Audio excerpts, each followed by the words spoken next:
Malambot na po.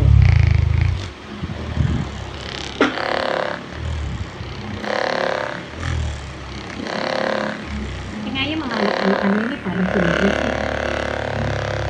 Kasama na yun, ano? Pag ito pong sakong natin, napalambot natin, napakaraming lilinawasan. Ang sako. Ganun pala yun. Kayo rin naman po makakaramdam niya kung bumubuti kayo. Di pag hindi kayo bumiti, huwag na kayong bumalik. Wala naman palang pagbabago, di ba? Kasi kung baga tayo naramdaman ka dun sa pinag-dress nyo na yun.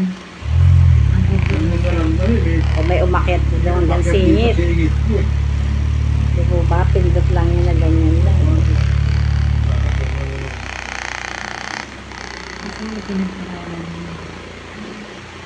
Mga trigger points po. Paano sa Chinese food? Opo. Parang mga Chinese food ay. Kasi po yung mga dati pong pinag-aaralan kong mga reflexology. Lahat po ng mga librong binibili ko, puro po yun nga mga tungkol sa ng Chinese. Ano po tawag sa inyo? Acupressure po tawag nila, yun po yung inaral ko. Yun, meron pong 2 PhD na yun.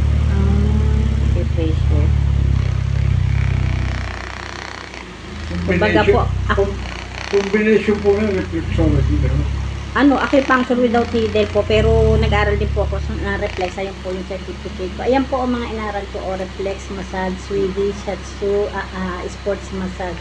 Napakarami ng talong kayo. Apo. Pero naging title ko nga po, nag-aral ako yun ng acupressure therapy, nerve stimulation. Pinilagay nung Acupressure therapy, nerve stimulation.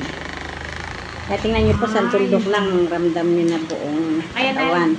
inaano niya, nape-trace niya yung ano Alam tayo. niyo mga po. Ayan, gaya po yan. Oh. Kahit po tuldok lang, tignan nyo yung ayan, reaction ng buong katawan nyo. Di po ba? Kasi ako na yung nerve ko. Wala na. Kaya na po kayo. Dapa po kayo. Hindi pa kadadala.